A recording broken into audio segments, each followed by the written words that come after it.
도마복음의 1장 1절이 저는 도마복음의 핵심을 전하고 있다 이렇게 생각이 돼서 저는 굉장히 흥분해 왔거든요. 마태복음 1장 1절 아브라함과 다윗 자손 예수 그리스도의 족보라. 이거 마태 신앙 공동체에서 왜 예수의 족보를 들먹거리냐. 아브라함은 이삭을 낳고 굉장히 중요하지 않습니까? 그 다음에 이제 마가복음에 하나님의 아들 예수 그리스도의 복음의 시작이다. 그래서 마가복음 끝에 보면 그 백부장이 그런 진실로 하나님의 아들이었도다. 그래서 마가복음의 burning question, 예수는 누구인가? 하나님의 아들이라는 것을 마가복음 1장 1절이 얘기하고 있습니다. 뿐만 아니라 누가복음에서도 처음부터 말씀의 목격자되고 이래가지고 이게 데오빌로 각하에게 이게 처음부터 나도 자세히 이게 쓰는 것이 옳을 줄로 알아서 쓰고 있다. 이래서 이게 누가복음과 사도행전 연결되지 않습니까? 요한복음에도 태초에 말씀에 계시니라 이 말씀은 하나님과 함께 계셨으니 이 말씀이 곧 하나님이다. 그래가지고 사복음서에서 예수를 하나님과 동급으로 고백하는 유일한 성경 구절이 요한복음 1장 1절이에요.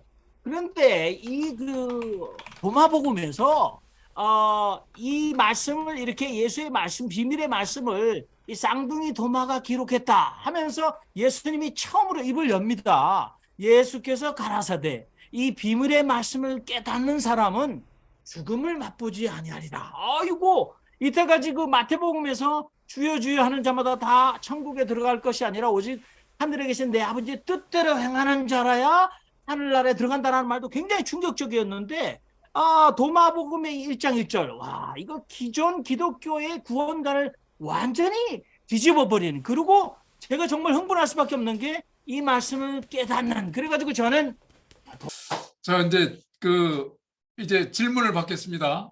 마이크 켜시고 예 서백진 형제님 먼저 질문해 주시죠. 네, 어제 그 단톡 대화할 때 그 얘기가 나왔는데 도마복음을 누가 썼나 할 때 우리 아까 인트로에 나왔듯이 성경에 나온 도마 그런 식으로 딱히 이렇게 쓴 이가 좀 명료하게 정의가 된 건가요?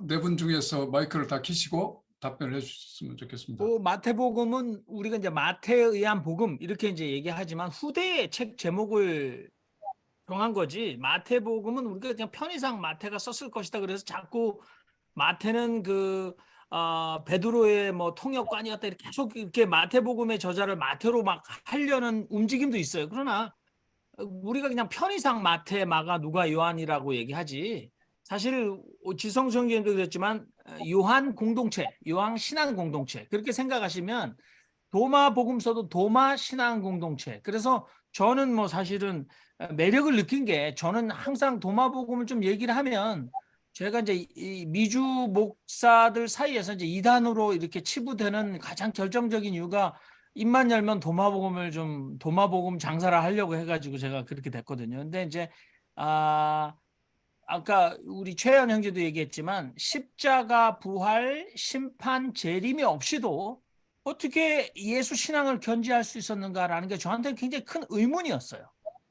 만일에 그게 후대에 쓰여졌던 뭐 요한복음과 비슷한 시기에 쓰여졌던 아니면 정말 그 역사적 에서의 가장 가까운 마가복음보다 더 우선적으로 쓰여졌던 어떻게 해서 예수 십자가 부활 재림 심판 이거 없이 신앙을 견지할 수 있었나 이게 너무 매력적이었던 거거든요. 뭐 답변이 제가 짧게 해야 되는데 길게 죄송합니다만은 모릅니다. 작자 이상이 훨씬 속편하지 누구라고 계속 정해놓으면 그걸 증명하려고 굉장히 치고받고 너무 싸움이 난장판이 됩니다. 네, 서백진 형제님. 그런데 제 생각에는 말씀하셨던 대로 누가 썼는지 몰라요. 편의상 나눴지만은 한 가지 확실한 것은 바울루파가 나중에 나자레언들을 다 몰아내고 크리스찬으로 천하통일을 하면서 바울루파의 영향력, 바울루파의 교회 신학이 각각의 복음서에 굉장히 많이 스며들어 있다. 그것만은 틀림없는 것 같습니다. 이제 우리 최유한 형제님 책을 사가지고 읽어본 뒤에 우리가 또 저 바울이 정말 그 초기 단계에 굉장히 그렇게 교권을 휘둘렀느냐 아니면 나중에 그 바울이 굉장히 그 종교 장사 커머셜로 굉장히 대박 히트를 쳤느냐 이건 나중에 우리가 하면 좋을 것 같은데 박정희 형제님 말씀하세요. 예, 뭐 저기 이 그 구약은 물론이고 신약도 사실 누가 정확한 저자냐 이거는 굉장히 어려운 문제죠. 굉장히 어려운 문제. 그러니까 그리고 또 굉장히 어려운 문제이기 때문에 다음에 또 드는 생각은 그게 그렇게 중요하냐. 뭐 그런 생각도 들어요. 예, 그런데 뭐 예를 들어서 이 뭐 무슨 뭐 성경에 나오는 도마가 그 저자 도마는 아닐 거다. 뭐 그럴 가능성이 굉장히 높죠. 그런데 그러면 요한복음에 나오는 그 도마는 그럼 정말 사도 도마냐? 아니면은 그 도마복음을 쓴 도마를 겨냥한 거냐? 그것도 알 수 없죠. 그러니까 어떤 뭐 주도권 싸움이었다라고 한다면은 뭐 그 저자로서의 도마 공동체를 염두에 둔 것이다라고 볼 수 있겠는데 알 수 없다가 답인 것 같고요. 근데 이제 이 도마복음서를 통해서 이게 무슨 굉장한 대안이 된다라든가 뭐 저는 그렇게 하지는 않아요. 하지는 않는데 중요한 것은 우리가 알고 있는 기독교가 다가 아니다. 초대 기독교에 굉장히 다양성 있는 그런 신앙의 형태, 이런 그 지혜 문학으로서의 예수의 가르침에 대한 그 다양한 접근 방법들이 존재했었다. 지금 우리가 알고 있는 기독교는 어떤 정치적인 과정 속에서 남게 된 그런 결과일 뿐이지 그것을 우리가 너무 절대할 필요 없다. 이런 점이 가장 큰 교훈이 아닐까. 개인적으로 제가 왜 여쭤봤냐면 누가 명확하게 썼나 이게 궁금했던 게 아니고 우리가 흔히 듣던 도마가 있었는데 아까 인트로 영상에 보듯이 그 교수님 입장에서는 그 도마는 아니고 또 다른 도마를 말씀하셔서 그런 측면에서 한번 궁금해봤습니다. 감사합니다. 이번에 그 피터 블린트 그 교수님께서도 그 일반 도마복음이나 이런 문서를 보고 그 일반 영지주의의 해석 관계를 상당히 이렇게 말씀하셨는데 그 영지주의에 대해서 좀 어떻게 좀 네 분 중에서 좀 설명 이렇게 거기에 대해서 좀 말씀해 주실 분 안 계시나요? 우리 박정희 형제님이 잘 해주실 것 같은데 영지주의 짧게 한마디. 아까 얘기한 게 전 전부 다예요. 근데 아니 여기 정이신 목사님 지난주에 오셨었죠? 정이신 목사님이란 분.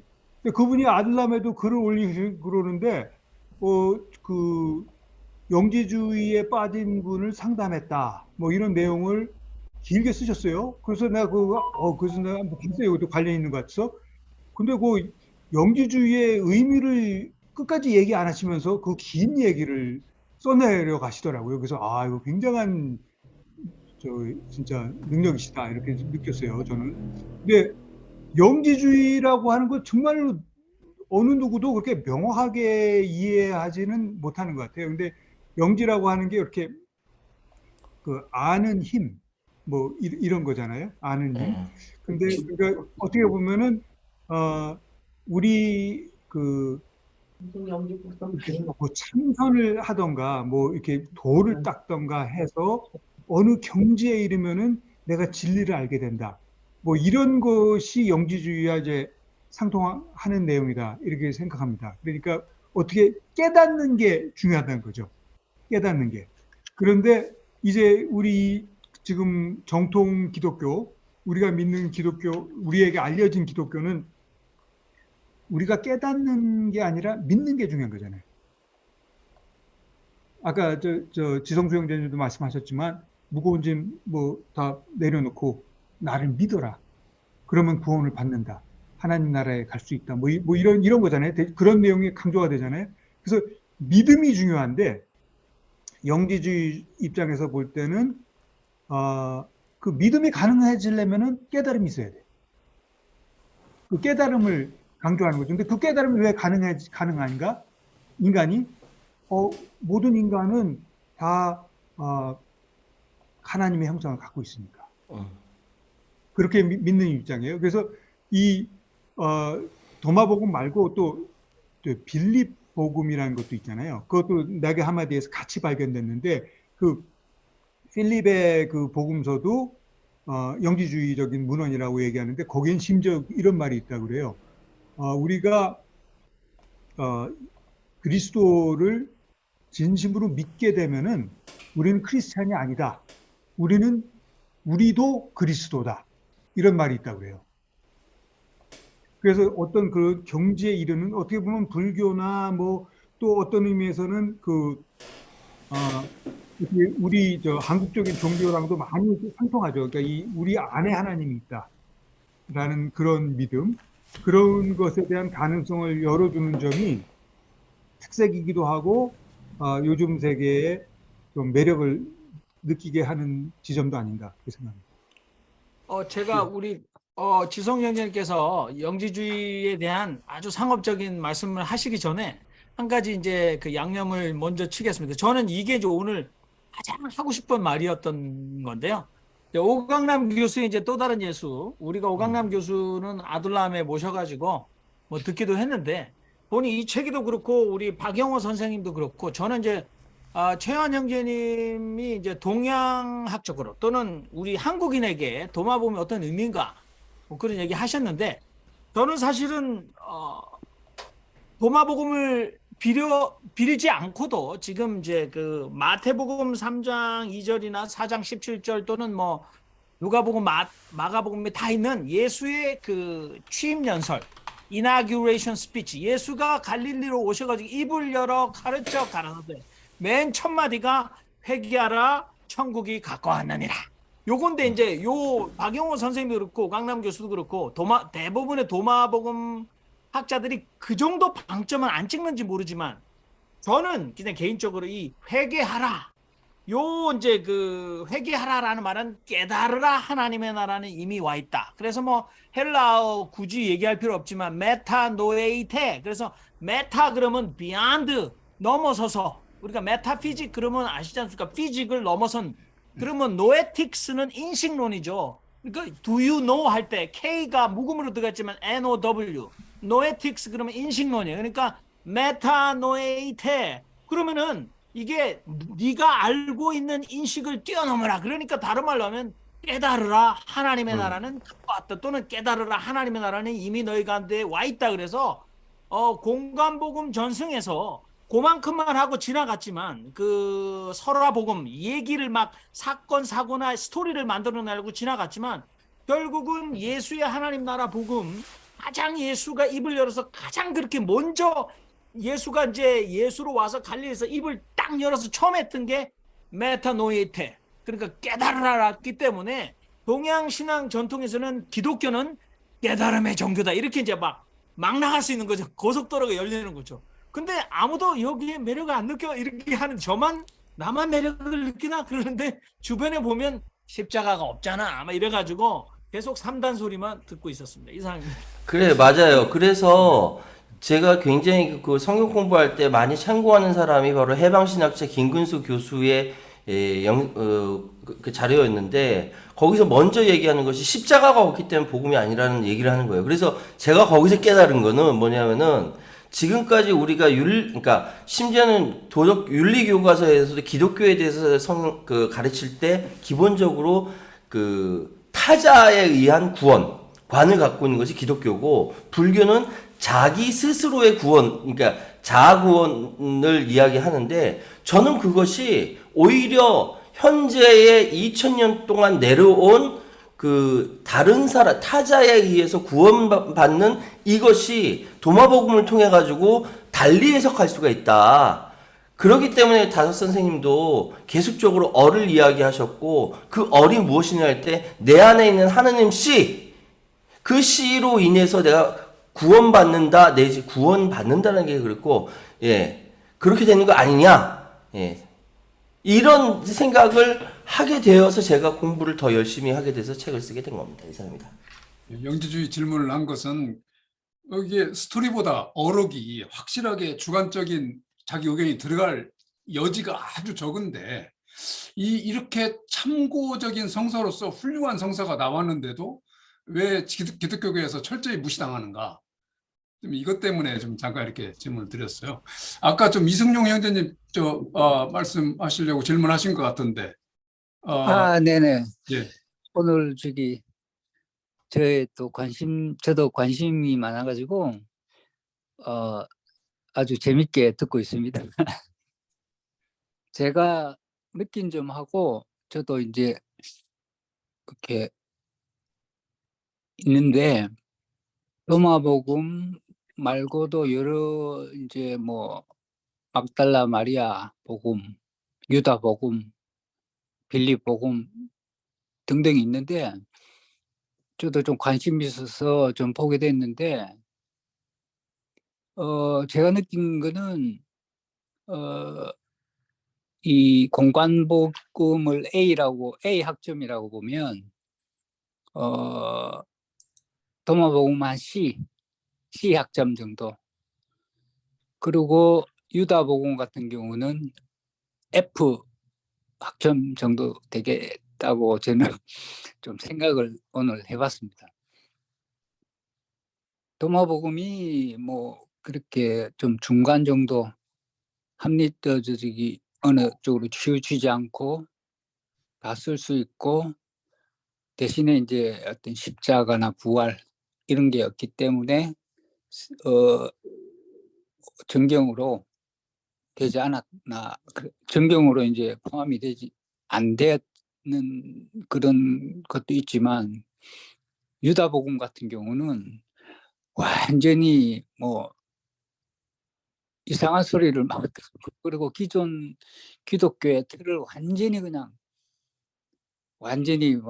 정반대의 어떤 시나리오나 어떤 물론 뭐 주상관념은 다 비슷하지만 그런 엄청난 스토리가 있기 때문에 아직도 이 시대에도 여전히 종교의 권력 다툼으로 인해 가지고 어떤 알아야 할 부분, 몰라야 할 부분을 구분해 가지고 사람들한테 그렇게 어떤 정직자들이 이렇게 정하는 것 같아요. 그런 걸 많이 느꼈습니다. 사실 저는 제일 좀 이렇게 뭡니까 유다복음을 보면서 쭉 느낀 점을 조금 말씀드리면 다음번에 한번 유다복음도 한번 하시죠. 예, 했으면 좋겠습니다. 거기 보면 물론 다 종교 속에 주상적이고 관념적인 그런 부분들은 다 물론 다 비슷하지만 지금 이 시대에서 이렇게 유다복음을 조금 관심 있게 보고 이렇게 읽어보면 그런 부분들이 더 지금 시대에 좀 더 조금이라도 더 이렇게 합리적으로 좀 이해되지 않을까 그런 생각도 좀 들었습니다. 예, 그리고 오늘 참 종교는 역시 깨달음이 있어야 된다라는 걸 또 한번 공감하게 됐고요. 감사합니다. 예, 여기에 대해서 좀 네 분 중에 한 분이 간단하게 좀 답변해 주셨으면 좋겠는데요. 예, 제가 말씀드리죠. 뉴질랜드 오클랜드에 사시는 이동규 사도에 의하면 영지주의는 한국에 와서 영지버섯으로 그렇게 나타났다고 어저께 그랬습니다. 근데 좀 아까 우리 박정희 형제님이 어저께 정희신 목사 그분이 이제 쓴 거 얘기하셨는데 이제 그분은 그냥 우리 기독교 안에서 일반적으로 영지주의에 가지고 있는 인식을 바탕으로 해서 그냥 쓴 거 같아요. 그러니까 일반 기독교 안에서 영지주의를 잘못 이해하고 있는 그 바탕. 그러니까 영지주의라는 거는 쉽게 얘기해서 기독교는 계시 종교 아닙니까? 위에서부터 내려왔다라는 거예요. 하나님께서 보여주셨는 거 아니에요. 그래서 계시 종교라는 기둥으로 논리를 쫙 펼쳐나가고 있는데 어랍쇼 이게 뭐야? 계시가 아니고 밑에서 올라오는 인간으로부터 뭘 찾아가는 얘기들이 막 나오고 있거든요. 그러니까 컷 이렇게 된 거죠. 그래서 무조건 영지주의는 이단 이렇게 된 거죠. 영지주의는 이단이 아니죠. 기독교 위에 기독교보다 더 폭넓은 거죠. 그러니까 요즘 말하는 뉴에이지도 영지주의예요. 그러니까 영지주의는 아주 광범위한 거죠. 모든 인간 세계 그러니까 모든 인간들이 그러니까 불교도 영지주의죠. 아니면 인간 쪽에서 진리를 찾아나가는 과정은 다 영지주의입니다. 그리고 기독교는 위에서부터 꽂혔거든. 계시종교거든. 밑에서부터 찾아오는 싹을 잘라버린 거죠. 그러니까 이제 그게 초대교회의 영지주의를 초박살을 낸 거고 지금도 이제 대다수 목사들은 영지주의 그럼 뭐 이렇게 되고 있는데 이단은 영지주의에서 나오는 게 아니라 기독교 안에서 나오고 있죠. 계시를 받은 거를 우리가 우리 서백준 형제가 수십 년 동안 경험해 하겠잖아요. 계시, 무슨 계시, 그래서 계시 자꾸 다 우려먹고 이단은 다 거기서 나오지 영지주의에서 이단이 나오는 게 아니죠. 거기는 오히려 합리성을 바탕으로 하는 거니까 그렇게 생각하면은 좋을 것 같습니다. 예. 그래서 그 도울 선생도 그 블린트 교수한테 참 그 영지주의에 대한 생각이 나이브하다 그렇게 대답을 한 것 같습니다. 최재구 형제님 질문하시죠. 예, 저는 이제 도마복음을 뭐 별로 관심도 없었고, 뭐 별로 읽어본 적이 없는데, 내용을 잘 모르는데, 우선 오늘 여러 가지 뭐 말씀들을 들으니까, 대충 이제 어떤 내용이구나 하는 것은 대충 알겠어요. 그런데 질문이 첫째가, 지금 이제 기독교 5대 근본주의 교리, 이 부분에 대해서 이제 이 도마복음은 어떤 표현이 있는지, 그걸 하나 좀 알고 싶고요.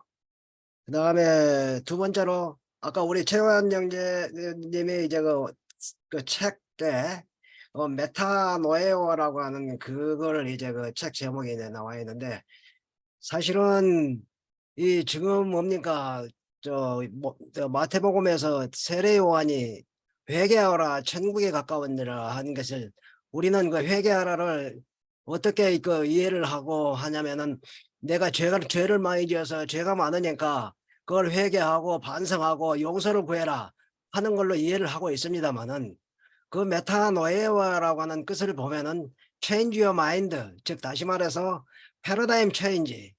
그런데 이제 이스라엘 백성들이 그때만 하더라도 누구를 기다립니까? 이제 그 메시아를 기다리는 기다리고 있는데 그 메시아는 이미 곧 오고 계실 거니까 당신들은 그 메시아를 기다리는 그 마음을 바꿔라 하던 그런 마음으로 지금 저는 이제 이해를 하고 있는데 또 그런 부분들에 대해서는 이제 어떻게 생각하시는지 잘 모르겠고 그 다음에 지금 이제 복음서에 보면은 하늘나라와 하나님의 나라가 이제 조금 미묘한 차이는 있다고 그렇게 생각이 됩니다만은 이 마태복음에서는 하늘나라를 다 이야기를 하고 있고 다른 복음서에서는 하나님의 나라를 이야기를 하고 있어요.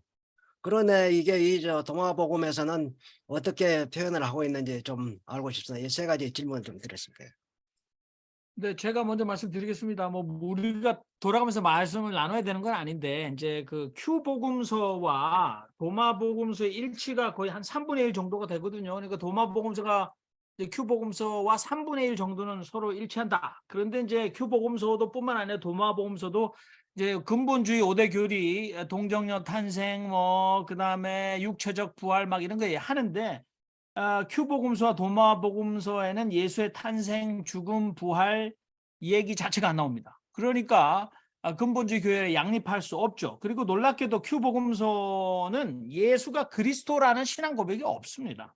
그 다음에 큐 복음서와 이제 도마 복음서의 차이는 큐 복음서는 미래에 도래할 하나님의 나라. 요거에 대해서 강조합니다만은 도마 복음서는 그 나라는 이미 여기에 와 있다. 아까 말했지 않습니까?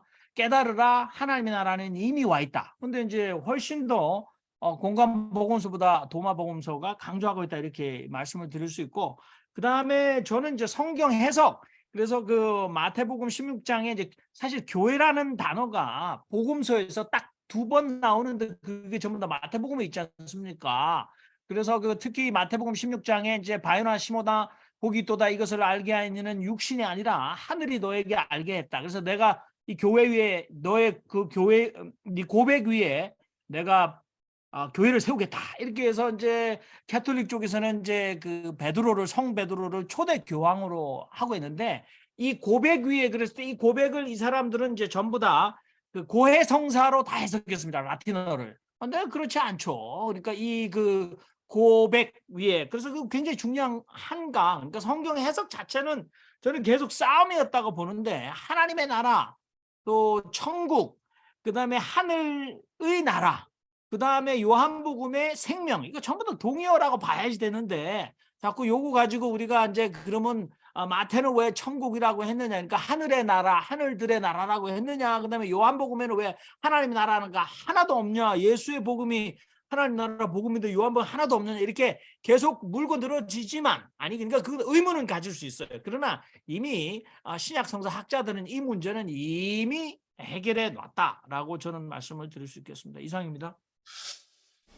저기 한 가지만 더 말씀드리면요. 최재구 선생님께서 말씀하셨던 대로 그 메타노이아는 그렇게 입장을 바꿔라, 생각을 바꿔라 그건 말씀 맞고요.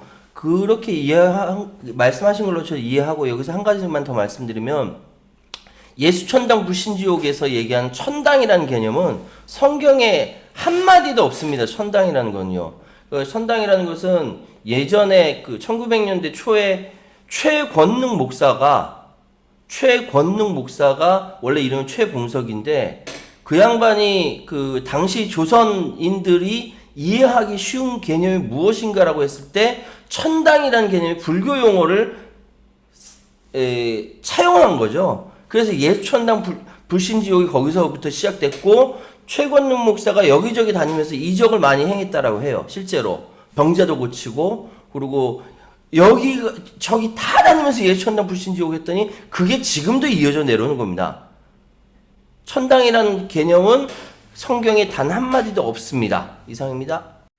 예, 그래서 아까 제가 처음에 말씀드렸던 세 가지 발견된 문서 중에서 또 여기에 같이 이렇게 우리가 참고되는 게 이제 사해사본이라고 하는 쿰란 공동체에서 그 사용했던 그 문서가 발견됐잖아요.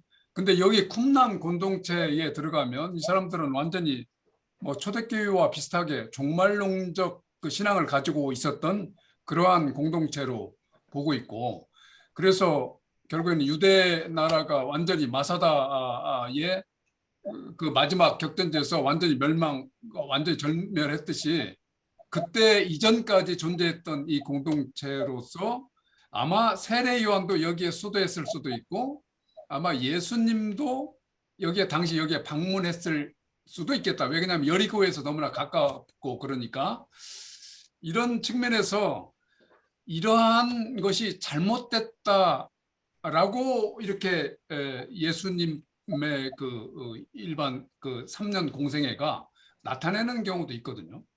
뭐 요거에 대해서 좀 이렇게 설명을 더 해주실 분 안 계십니까? 뭐가 잘못됐다고요? 이 쿰란 공동체에서 그러한 수도 생활을 했던 그러한 신앙이 종말론적 신앙이 이게 뭔가 좀 문제가 있지 않겠느냐 이게 이런 맥락을 예수님께서는 이건 아니다라고 했을 수도 있지 않습니까? 그럴 수도 있겠네요. 근데 이제 기본적으로 우리가 좀 이해를 확실히 하고 넘어갈 것은 이 사해 성경과 이제 그 동시에 발견된 다른 문서들을 그것은 기본적으로 구약 시대에 구약에 관련된 문헌들이죠. 그러니까 우리가 지금 그 도마복음과 이렇게 비교할 수 있는 그런 내용이 발견된 것은 아니고, 근데 이제 그 사해본이라고 하는 것이 가장 오래된 지금 현존하는 성경이라는 의미는 있고요.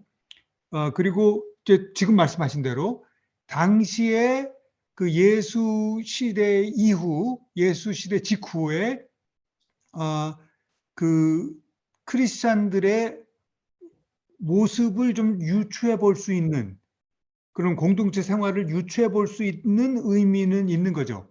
그런데 그것이 뭐 그 문헌을 통해서 그걸 얼마큼 유추할 수 있을런지는 잘 모르겠어요. 근데 그런 공동체가 있었다는 거. 근데 이제 쿰란 공동체가 이제 에센의 학파였다, 에센의 파였다 이렇게 추정하잖아요. 그러니까 무슨 뭐 바리새파도 있고 뭐 사두개파도 있는데 SNF파.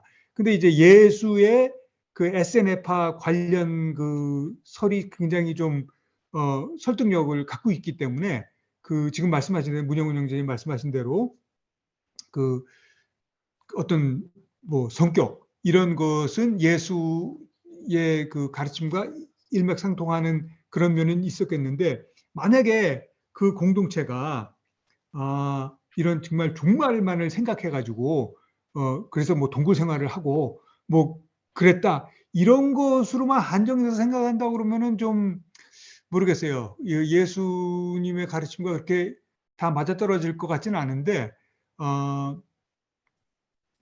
예 모르겠습니다.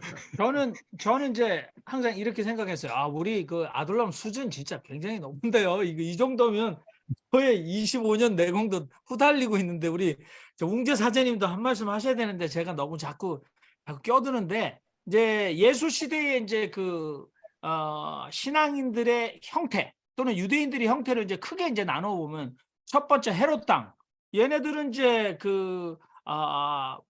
헤롯 땅은 팍스 로마나 로마가 주는 그 떡고물에 민족원을 팔아버려 가지고 로마한테 빌붙어 가지고 그러니까 오늘 우리 최재구 형제님이 이를 갈고 있는 종일 매국노들이 이제 거의 그 헤롯 땅 그다음에 뭐 세리들 요런 애들이고 그다음에 이제 두 번째로 이제 열혈당 얘네들은 이제 그 우리 독립투사들이죠. 그러니까 그 유대 도포자락 같은 옷 사이에 조그만 그 단도를 전부 다 품고 다니다가 요인들을 푹푹 그 칼로 담그고 암살했던 일을 주로 했죠. 그래서 예수 제자들 중에서 열혈당원들이 많았다. 그럼 헤롯당 그다음에 이제 열혈당 그다음에 이제 사두케파 얘네들은 이제 부활을 안 믿는데 유대교 자체가 이미 복이라는 건 전부 다 물질적인 복이고 그다음에 내세가 전혀 없잖아요. 이 사상들에. 그래서 사두개파들은 이제 얘네들은 이제 종교 귀족들. 그래가지고 계속 이제 고효를 짜가지고 세금 인두세라든지 종교세 받아가지고 지 배불리 먹는 오늘날 한국의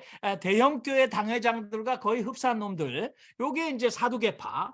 그 다음에 이제 SN파. 이 사람들은 이제 우리가 보면은 하늘산 기도파죠. 얘네들은 세상은 이미 타락해서 하루속히 하나님의 심판이 이 땅에 임해야 된다. 그래가지고 이제 그 사해 동굴에 자기들끼리 공동체로 모여 있었는데 곧 임박한 그 여호와의 그 종말, 여호와의 심판의 날이 오기 때문에 결혼하지 않았고 애 낳지 않았고 임박한 종말을 바로 믿었던.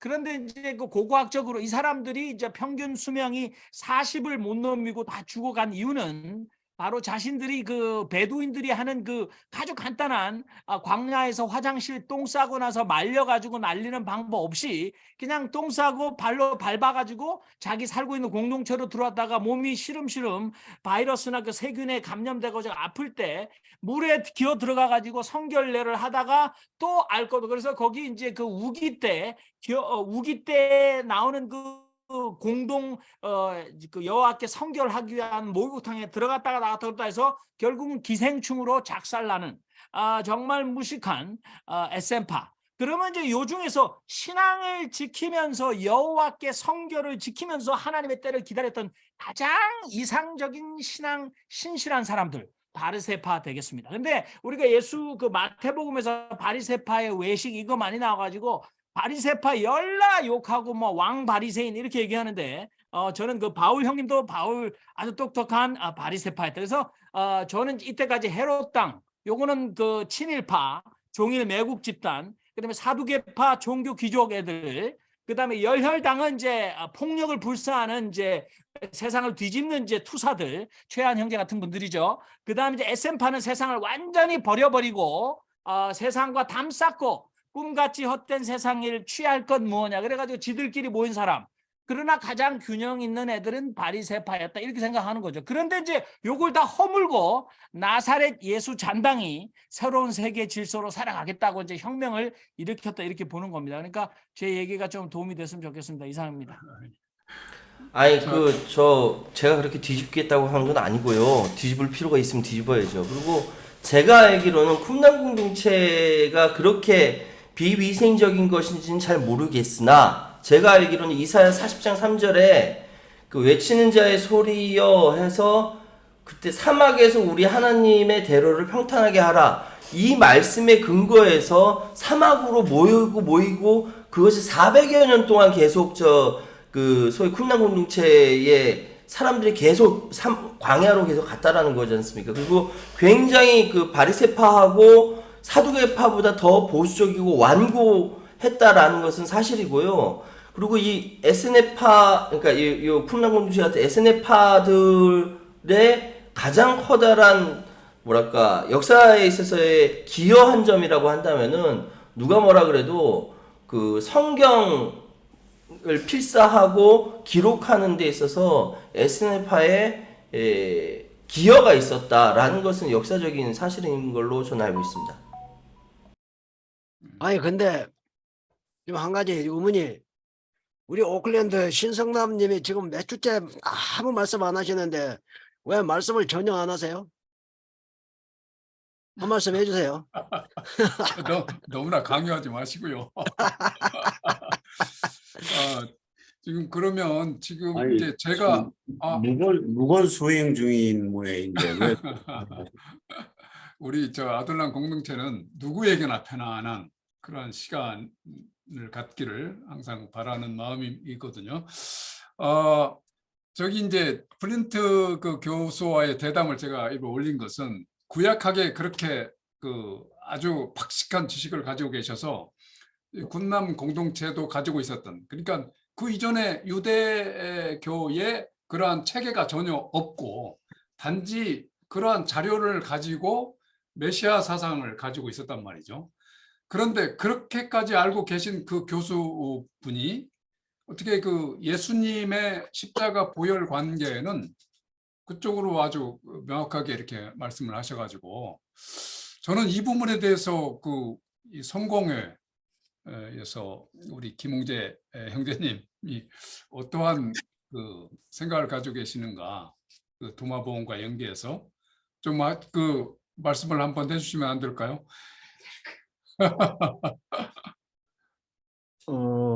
글쎄요, 뭐 성공회 성공회가 딱히 어떻게 이렇게 뭐 강조하는 신학은 없고요. 성공회는 그냥 아무 말이나 다 해도 되는 게 성공회 신학이고 그렇습니다.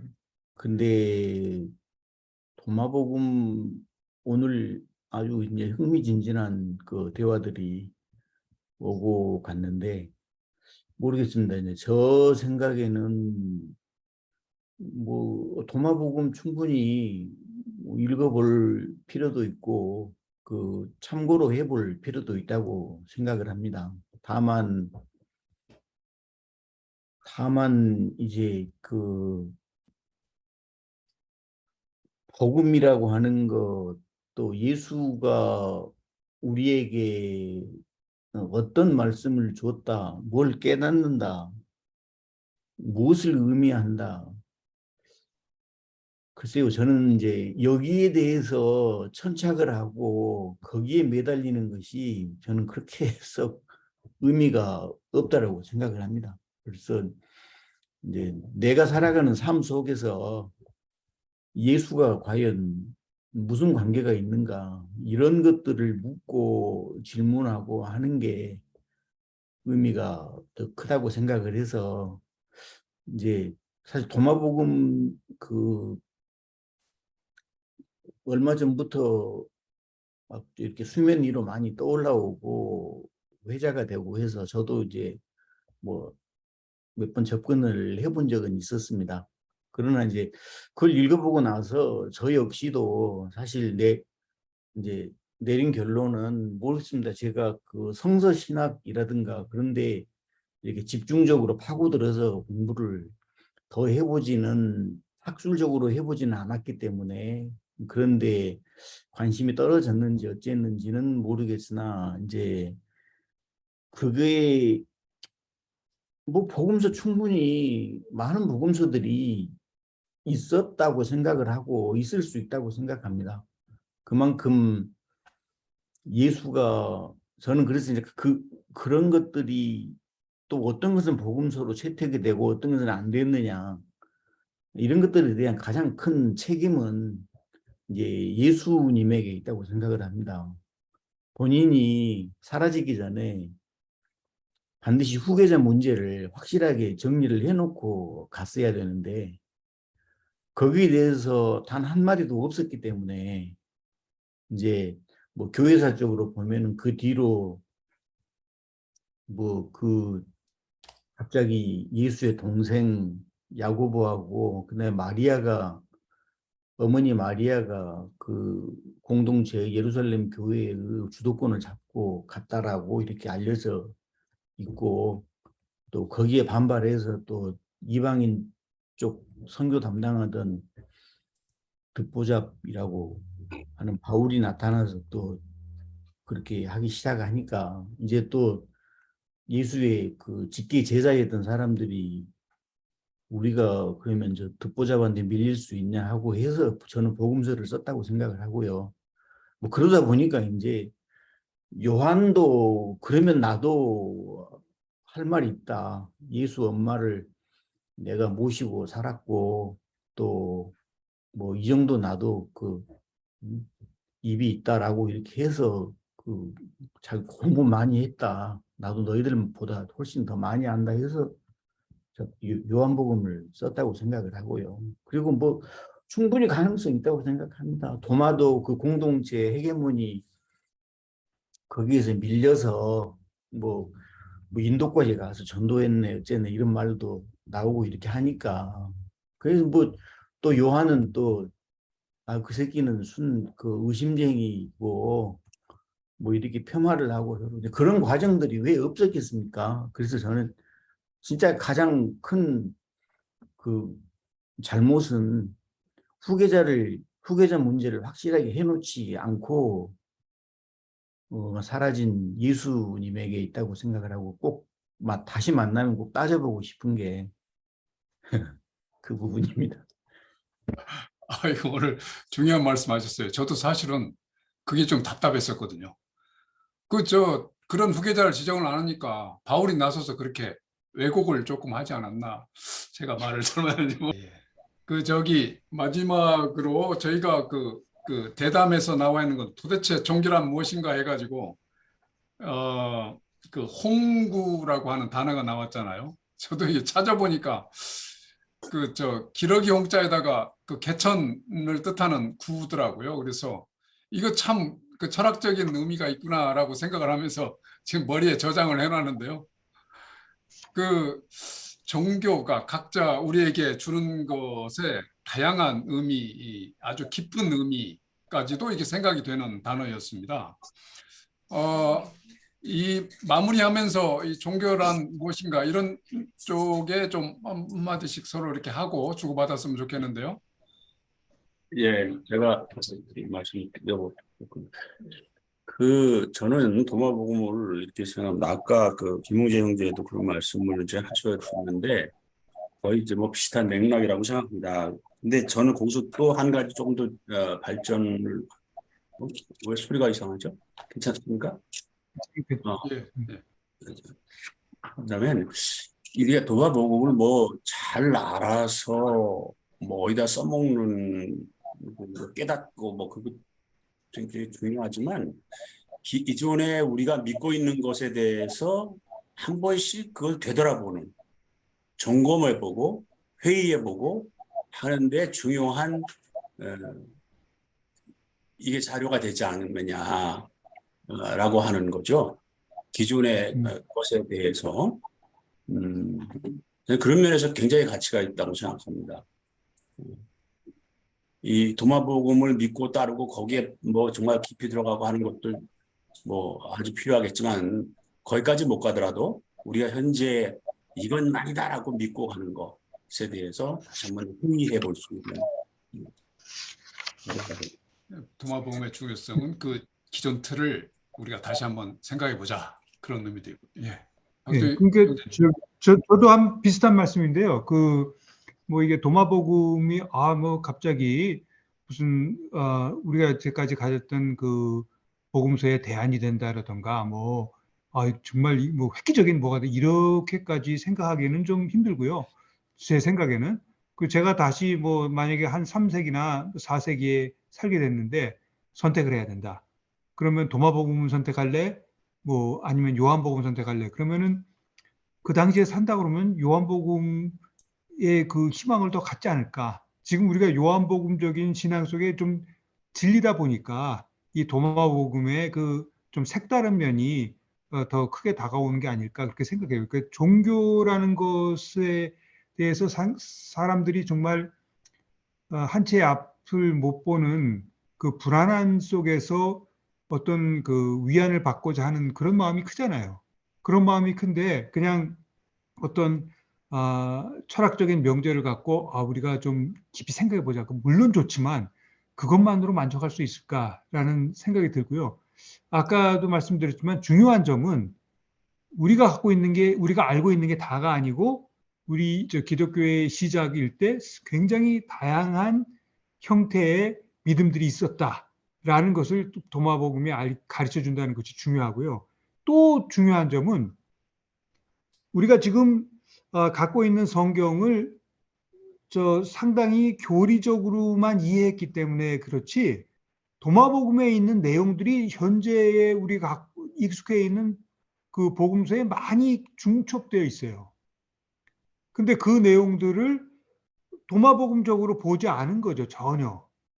그런 식으로 이제 프리젠트 되지 않으니까. 그래서 좀 색다른 내용이 있다는 면도 중요하지만 또 현재 우리가 알고 있던 것에 대한 우리의 그 시각이 완전하지 않았다.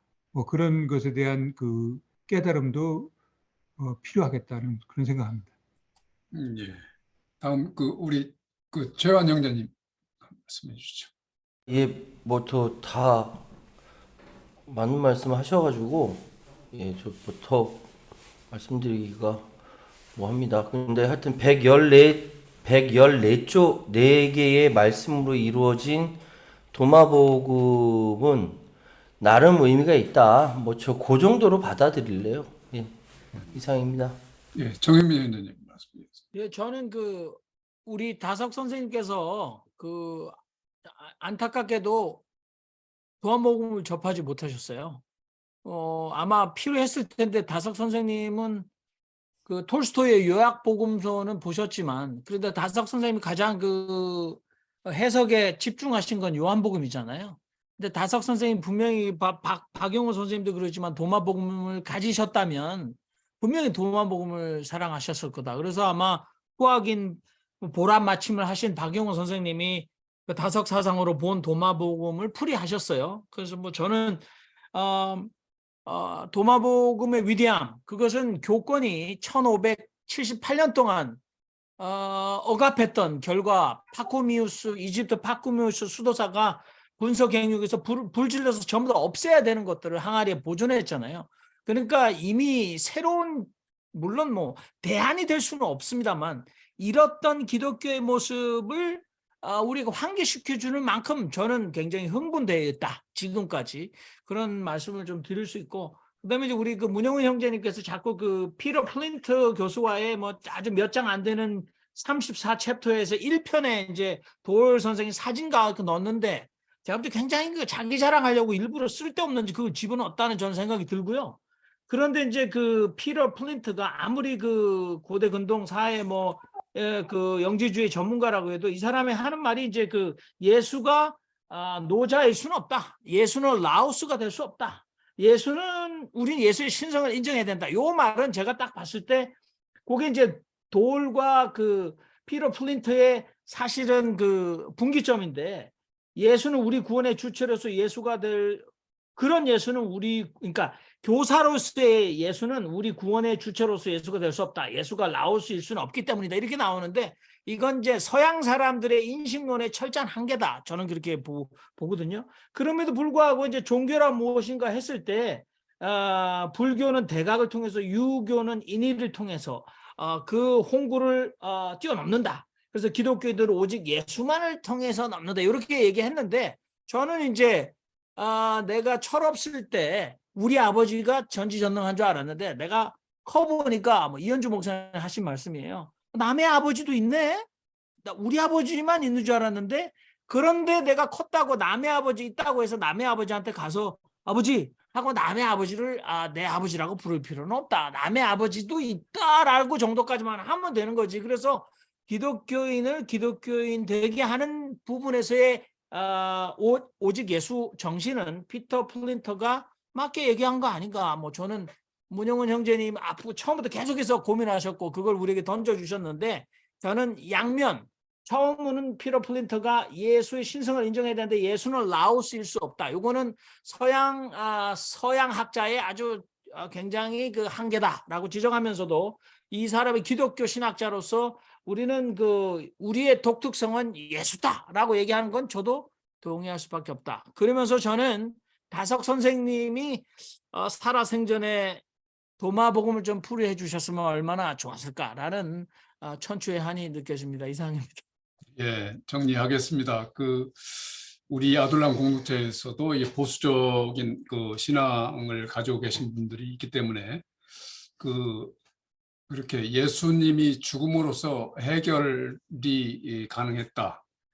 그리고 이제 지금 우리 이제 아둘람에서 대다수는 예수님을 따라가는 그러한 우리 공동체가 되기를 이렇게 바라는 마음도 있고요. 그래서 오늘 도마복음에 대하여 이렇게 토론을 하면서 각자가 더 찾아볼 수 있는 하나의 계기가 되었다라고 이런 시간을 갖게 생각을 하시면 좋겠습니다. 자, 그러면 이걸로서 일단 휴먼 라이브러리 마칩니다. 영상 부탁합니다.